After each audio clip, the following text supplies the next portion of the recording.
Hwang 선생님. Yes. Good morning.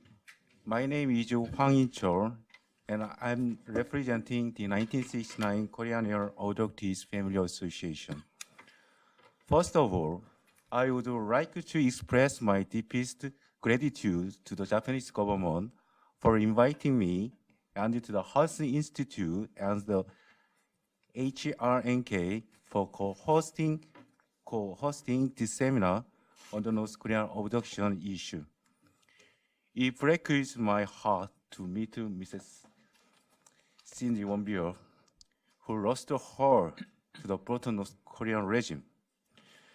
Mrs. Wonbier, please accept my deepest condolences for your loss. My sympathy also goes to the other family members of the American and the Japanese abductees. Who could ever understand their pain, forever separated from their loved one due to the barbaric regime of North Korea? The pain is truly unbearable and cruel. In this photograph, the little boy is me, and the man holding me is my father. My father loved me very, very much. In the winter of 1969, I was just 2 years old. My father boarded a plane to go on a business trip, but the plane was hijacked and then flown to North Korea. In captivity, this is when my father's cry out, "Send me back home." Under the international law, international customary law, the humanitarian principles. Send me back to home. Send me back home to my loving family. Despite his outcry, my father was taken away like an animal to the slaughterhouse, beaten and tortured for 2 weeks. My father's name is Hwang Won, and he was a 32-year-old TV producer in South Korea. On December 11, 1969, Korean Air YS-11 was hijacked just 10 minutes after takeoff by a North Korean sleeper agent. Due to pressure from the international community, the North Korean regime promised that it would repatriate all 50 people from the plane. That was February 1st.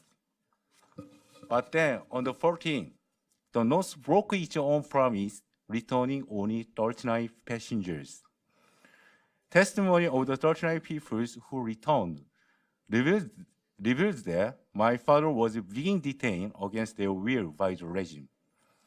On February 6, 1970, my father strongly argues that he should be sent back home.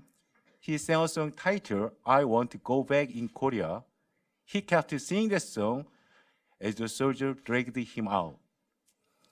Ladies and gentlemen, that was 50 years ago. Since that day, my mother, my sister, and I have not seen our father. My grandmother spent the last years of her life in agony, longing to see her son again, but for 50 years, North Korea refused to give us any information. But in 2030s, my father, of his own free will, tried to escape from North Korea. But his attempt failed. I felt so guilty because I could not help him. Help my father. The last I heard, he was living near Sarion City in North Korea. At the time of his abductions, my father was taken away for no legitimate reasons by North Korea criminal behavior, but now he cannot go home even though he wants. For the past 18 years, I have campaigned for my father's repatriation. Truly, it is so hard and difficult. Only one organization, Teach North Korea Refugee in Seoul, has helped me constantly since 2016. TNCare is composed of foreign volunteers. Thanks to their sense of justice, I can now bring international attention to my father's abduction and the dream of his repatriation. There is not a single why my father should remain forcibly detained in North Korea.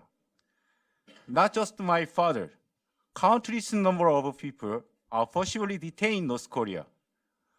Ladies and gentlemen, when are you going to simply watch the barbaric behavior of North Korea government? Please take actions.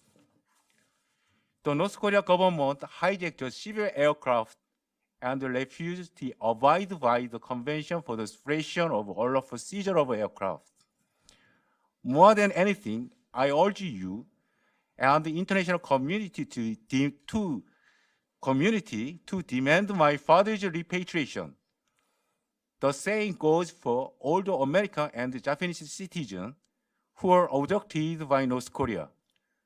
Under the rule of international law and the humanitarian principles, please demand their repatriation so that we can all reunite with our families.